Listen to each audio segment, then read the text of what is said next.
qui a de nouveau fait le plein ce soir. Il y a beaucoup de monde pour cette rencontre entre le Clermont Foot et puis Brest, le Stade brestois. Et vous avez la composition du Clermont Foot, bien sûr l'écran avec dans les buts Enjolras. On retrouvera arrière latéral droit Poisson et arrière latéral gauche Kittler. La défense centrale Moreau, Dussard. Un milieu de terrain à 3, Bézac, Maurice et Clapson. Et puis en attaque, le meilleur buteur du club avec 15 buts, Chavanon à droite, Cabezas dans l'axe et Fayolle sur le côté gauche, alors que les deux équipes font leur entrée sur la pelouse.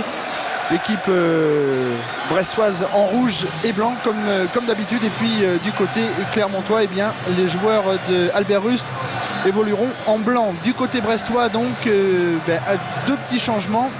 On a bien sûr Cadeau dans les buts, Sergent et Le Guen dans l'axe, Wei sur la droite et Talmont sur la gauche. Boutruche, Garin et Didot seront au milieu de terrain. Léran, Morera et Dugan qui remplace donc Jean-Marc Drush, blessé, vous l'avez entendu tout à l'heure au micro de Gurvan Musset, qui souffre d'une petite entorse et qui, on l'espère, pourrait revenir pour le dernier match du championnat et le dernier match ici de la saison au Stade Francis Leblay. Ce sera face à Amiens le 18 mai prochain. Consigne avant donc cette rencontre, le Clermont Foot 3e avec 64 points. Et Brest 6e avec 60 points. Brest qui termine ce soir sa série de 7 matchs en 22 jours avec un bilan plutôt positif. 3 victoires contre Passy-sur-Eure, Dijon et le Red Star. Un nul contre Thouars et 2 défaites contre Pau et Valence. Mais on l'a après 12 minutes de jeu, bien toujours 0-0 entre Brest et Clermont. Aucune véritable occasion, si ce n'est, on le disait tout à l'heure, cette frappe pour Clermont de Bessac. Attention. Il surprendre Fred Cadeau. Attention avec Franck Léran et une nouvelle frappe de Franck Léran. Et bien voilà, réponse on va dire du berger à la bergère après une bonne frappe tout à l'heure de Bessac. Je vous en parlais il y a quelques minutes après 5 minutes de jeu. Et bien une très bonne frappe là de Franck Léran. Malheureusement un petit peu excentré. Il y aura plus d'espace qui va se libérer pour les attaquants et pour éventuellement mettre ce petit but qui ferait du bien pour débrider un petit peu ce match. Avec un ballon là-bas dans les pieds clermontois et un homme qui est resté au sol, il me semble que c'est Franck Léran. L'arbitre n'a rien dit. Et c'est Talmont qui met ce ballon en touche. On va aller prendre quelques nouvelles du côté de Franck Léran qui semble se tenir le visage. Capitaine Franck Léran, capitaine de cette équipe brestoise. Il a pris un petit coup dans l'œil apparemment. Voilà, c'est là. De la part de Moreau. Mais finalement, plus peur que mal. Preuve en est également avec cette tentative de passe de Cabezas qui ne donne rien. Et au contraire, ce sont les joueurs brestois qui peuvent repartir. Mais une nouvelle faute sur Franck Léran. Elle a été... C'est bien joué de la part du défenseur, petite faute, mais qui permet à l'équipe de Clermont, qui permet à l'équipe de Clermont de... on la revoit cette faute. Avec les joueurs clermontois. On perd du ballon, attention avec Aurélien Dugan, l'a bien lancé, qui peut arriver dans la surface de réparation, une frappe. Et bel arrêt du pied droit d'Enjolras qui est dans les relances, pas faire trop de relances un petit peu approximatives, perdre des ballons rapidement. Et Léran a peut-être un bon coup à jouer là avec Dugan à sa gauche. Léran qui s'avance, qui frappe. Et une nouvel arrêt de fabuleux ce que fait Franck Léran. Qui se prend la tête à deux mains là, on comprend parce que... Fabuleux ce qu'il fait, il conduit le ballon sur 35-40 mètres, il élimine 2 joueurs, il frappe, mais encore quel arrêt d'Enjolras encore, Aurélien centré directement. Faut qu'il vienne percuter cette défense avec sa vivacité. Attention à Boutrouche, ce bon centre pour la tête de Morera qui passe juste au-dessus des buts d'Enjolras. Et une nouvelle occasion assez chaude pour les Brestois qui peut relancer sur Poinçon. Et voilà, c'est la mi-temps ici au Stade Francis Leblay. On va retrouver tout de suite Gurvan Musset avec les premières réactions très certainement. C'est donc reparti pour cette seconde période et ce sont les Clermontois qui sont à l'attaque avec une bonne frappe là de Clapson du pied gauche. Et la première frayeur pour Fred Cadeau en ce début de seconde période. Une frappe terrible de 20-25 mètres Et Cadeau, bien c'est bien couché sur cette balle. Attention une nouvelle fois avec une sortie de Fred Cadeau. La défense brestoise prise à froid en ce début de seconde période. Et comme on le disait, bien Albert Rust a dû chauffer ses troupes dans les vestiaires. Attention peut-être là avec cette bonne montée d'Aurélien Dugan. Et c'est peut-être pas terminé avec Boutruche. Boutruche qui retrouve Aurélien Dugan ou Morera, peut-être Morera qui a voulu remettre de cette petite aile de pigeon sur Aurélien Dugan, mais Morera n'a pas terminé. Attention, Morera qui s'écarte un petit peu du but, qui peut recentrer. Très forte pression sur le but de Clermont-Ferrand. C'est pas terminé avec Didot qui peut remettre en arrière malheureusement. Cette seconde mi-temps qu'en première mi-temps, hein, comme deux occasions quand même déjà une de chaque côté. Ouais. Là, je l'espère que ça va se débloquer et qu'on pourra assister à... Attention peut-être à cette frappe de Didot une nouvelle fois, mais c'est pas terminé avec Aurélien Dugan dans la surface de réparation qui peut remettre sur Franck Lérand, et cette frappe qui passe juste au-dessus des buts d'Enjolras, et on le voit, il y a le feu dans cette défense clermontoise, et on voit Enjolras bien rappelé à l'ordre. On le revoit là avec cette frappe ratée de Didot. Dugan qui peut récupérer le ballon, qui peut centrer intelligemment, très pour les rangs, et le ballon qu'on n'a pas envie, même s'il n'y a plus vraiment grand chose à gagner dans le championnat, on n'a pas vraiment envie de se laisser abattre devant ce nombreux public. Avec Aurélien Dugan sur le côté droit, Aurélien Dugan qui peut donner pour Rogero Morera, et Morera qui chute dans la surface de réparation. L'arbitre Monsieur Cailleux demande de continuer à jouer. Et une rude bataille en milieu de terrain. Et ce sont les Brestois qui ont le dernier mot. Avec Franck Lérand. Franck Lérand qui repique dans l'axe, qui trouve Aurélien Dugan. Aurélien Dugan qui laisse pour Didot et frappe et but. Superbe. Ouverture du score pour les Brestois sur cette frappe de Sylvain Didot. Suite à ce superbe mouvement venu de la droite, Lérand qui remet dans l'axe pour Dugan. Dugan qui laisse filer le ballon pour Didot qui arrive et qui frappe et qui ouvre la marque ici au stade Francis Leblay. 1-0. Mérité Olivier, mérité ce but, vu le nombre d'occasions des Brestois. Mais Sylvain sans contrôle, frappe bien appuyée au ras du sol qui trompe. Le score est tout à fait logique pour les Brestois. Et on la revoit justement cette frappe, et là Enjolras et les Brestois toujours à l'attaque avec Franck Lérand qui va pouvoir contrôler. Il a une solution là-bas à droite avec Morera, voilà il l'a trouvé.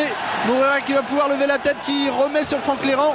Franck Lérand qui va pouvoir centrer de nouveau pour Morera, mais bonne sortie d'Enjolras dans les pieds du franco-brésilien de cette équipe. Ils ont été échaudés les Brestois sur cette frappe de Bessac tout à l'heure. Attention à Chavanon dans la surface de réparation, il est aux prises avec Talmont, surtout pas faire de faute, et très bon retour de Didot qui fait un match absolument somptueux ce soir. Quel travail sur son côté gauche, on le voit attaquer, on le voit défendre. Gros travail de Sylvain Didot. En tout cas, ça fait plaisir de voir autant de public, et un public pousser son équipe comme ça pour un club de national. Chapeau bas. Fabuleux. Ah ouais, chapeau bas du côté du stade Francis Leblay et du stade brestois. Mais attention,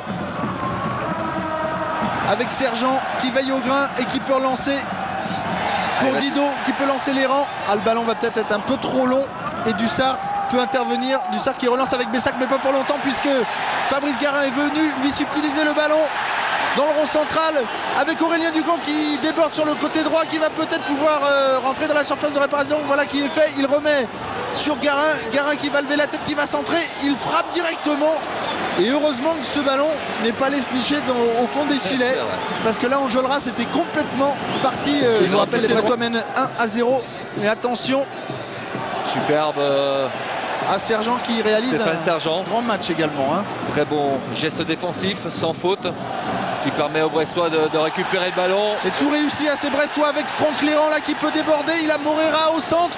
Va-t-il réussir? Et pénalty peut-être. J'ai parlé trop vite. Ce sera un corner. Faut revoir l'action au ralenti. Mais dans le feu de l'action. C'est vrai, dans le feu de l'action, on sifflerait pénalty, mais on est un petit peu chauvin peut-être, Olivier. Allez, on va revoir. Oh, il y a peut-être un petit quelque chose parce qu'il touche. Je crois pas. Franck, il a cherché le pénalty. Et une nouvelle fois, Sergent qui vient couper ce ballon en deuxième rideau et qui peut relancer. Avec Franck Lérand qui trouve Aurélien Dugan. Aurélien Dugan un petit peu scellé là-bas sur le côté droit, mais qui parvient à s'infiltrer, à rentrer dans la surface de réparation. Il va pouvoir frapper, oh là, marquer le deuxième but. Fabuleux. Quel exploit d'Aurélien Dugan. Ah, il est heureux et on le comprend. Fabuleux. En première mi-temps, c'est vrai qu'on ne l'avait pas trop vu. Non, non. Et là, on disait qu'il était très bien reparti dans cette seconde période. Eh bien, il le prouve. Il a percuté, il est parti en percussion. Ah, et là, il a laissé sur place 4 à 5 joueurs de Clermont Foot. Tout à fait. Là, il a joué avec ses qualités, la vivacité, sa technique. Il a déséquilibré la défense. Et puis, vraiment un superbe but d'Aurélien. Ah, on le revoit là, Aurélien Dugan, il en passe 1, il en passe 2.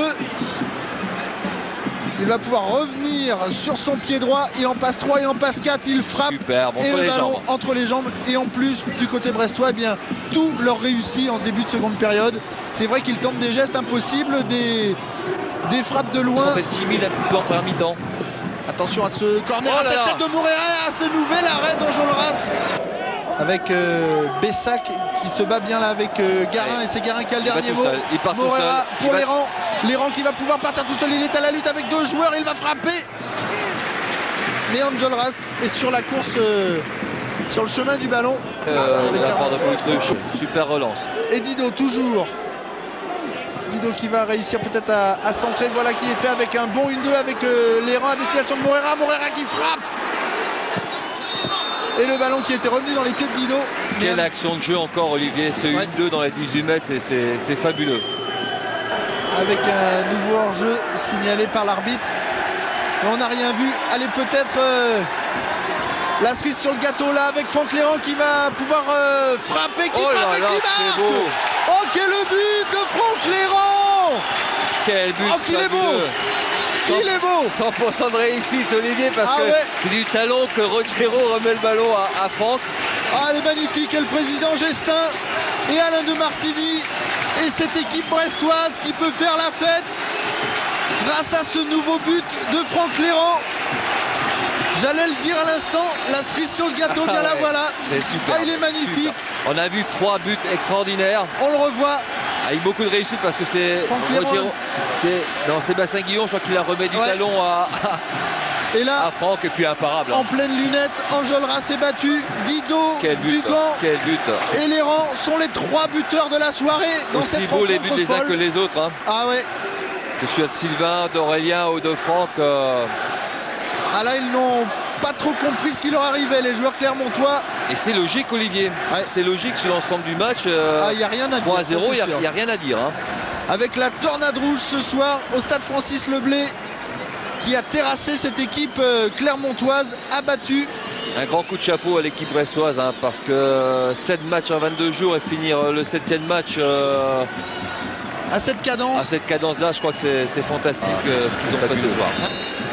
Et voilà, c'est terminé avec cette victoire, et vous l'entendez, la joie brestoise, 3-0.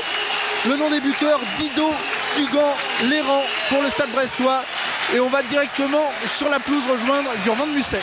Avec Michel Gestin. Michel Gestin, le dernier but, il faut le rappeler, est extrêmement important en cas d'égalité avec Clermont. Exactement, ça nous donne un avantage d'un but par rapport au match aller, on avait perdu 3-1.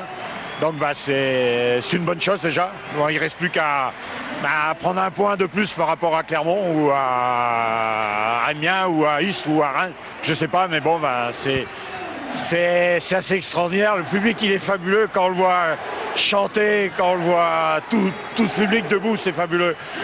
Il faut vraiment un renouveau à Brest et puis que cette équipe remonte vite parce qu'elle le mérite. Merci Michel, on sait que vous avez connu des moments pas très marrants ces derniers jours, donc merci à vous et on espère de toute façon vous retrouver face à Amiens. On va essayer de partir un petit peu vers d'autres joueurs, alors ça va être un petit peu compliqué. On va s'avancer vers eux, venez. On va aller au milieu du terrain.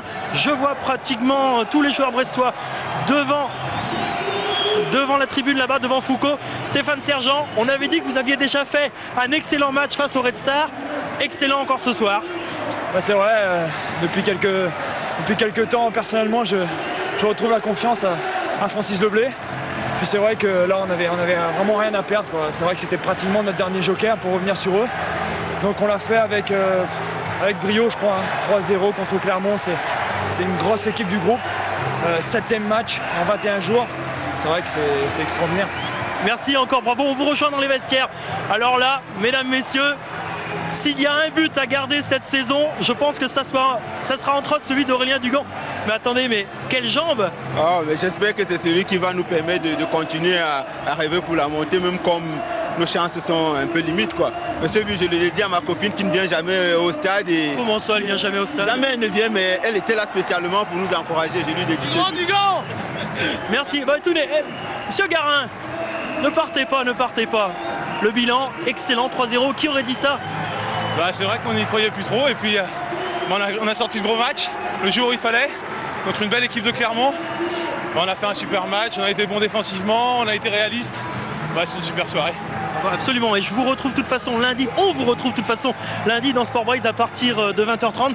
Ce que je vous propose tout de suite, c'est de regagner les vestiaires en compagnie des joueurs brestois. C'est vrai que vous avez eu du mal à rentrer dans ce match, premier quart d'heure difficile, mais après, pas de problème. Quart d'heure difficile, étant donné qu'on a enchaîné les matchs, donc on a mis plus de temps à rentrer dans le match. Mais bon, au bout d'un quart d'heure, 20 minutes, on a repris nos automatismes. On était bien physiquement et on a tenu jusqu'au bout. Ok, on vous suit. Vous l'entendez, très très grosse ambiance. On va bien entendu partager la joie des Brestois.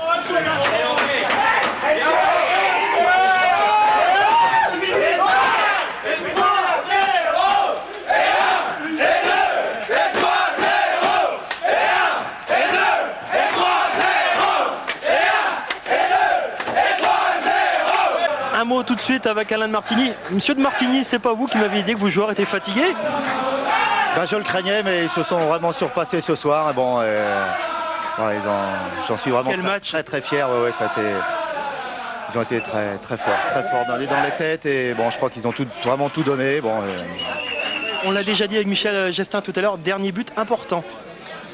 Oui, éventuellement, puisque ça nous permet de prendre l'avantage sur le Clermont Foot si en cas d'égalité, puisqu'on est mieux au goal average particulier. Mais bon, on est quand même un point derrière eux. Hein, donc pour l'instant, rien n'est fait. Et puis il y a d'autres clients avec Amiens, avec Istres. Donc bon, je crois que ce soir surtout, on a assisté vraiment à un jeu d'une très grande équipe. Hein. C'est clair qu'ils ont joué de manière superbe et tactiquement et au niveau physique, ils ont tout donné. Et puis bon, en plus, on a vu encore des beaux buts ce soir. Donc tout va bien. Vraiment, je suis très fier d'eux. Merci Alain, nous aussi. J'aperçois là notre camarade Georges Cadiou. Georges Cadiou, une voix bien connue de France Bleu Brésil. Georges, vous en avez connu des grands moments ici. Mais alors des moments comme ça, ça fait du bien. Ouais, Tom Bedontrau. Hein. Tom très Ster DV d'Argeux. Il y a Ster DV de mes 2D. Non, superbe deuxième mi-temps des Brestois. C'est vrai que la première mi-temps, ils ont un petit peu de mal à se mettre en train. Mais là, en deuxième mi-temps, il n'y avait pas photo, comme on dit. Des grands moments ici, oui. Des grands moments ce soir. Et puis des grands moments à venir, sûrement. Ça sera notamment en direct dans 15 jours. Merci Georges, je vous laisse faire votre boulot. On va sortir, je vais vous dire tout ce qui va se passer parce que là il y a un petit peu des câbles partout, mais c'est pas grave. On va sortir tout de suite. Regardez qui j'ai trouvé en chemin, mais tout va bien. C'est le grand Leroux. Monsieur Leroux, votre avis sur ce match? Je crois qu'on a tout dit. Je crois que les Brestois ont été fantastiques. On a vu une seconde mi-temps de rêve avec 3 superbes buts. Je crois que c'est tout à fait mérité. 3-0, c'est logique. Hein. Je crois que Clermont n'a pas vu le jour aujourd'hui. C'est vrai que ça laisse présager un très beau match contre Amiens. Bien sûr, parce que là, Clermont a énormément de pression. Les Brestois sont plus qu'à un point de Clermont. Et puis j'ai vraiment hâte à dans 15 jours et à ce fameux match Brest-Amiens.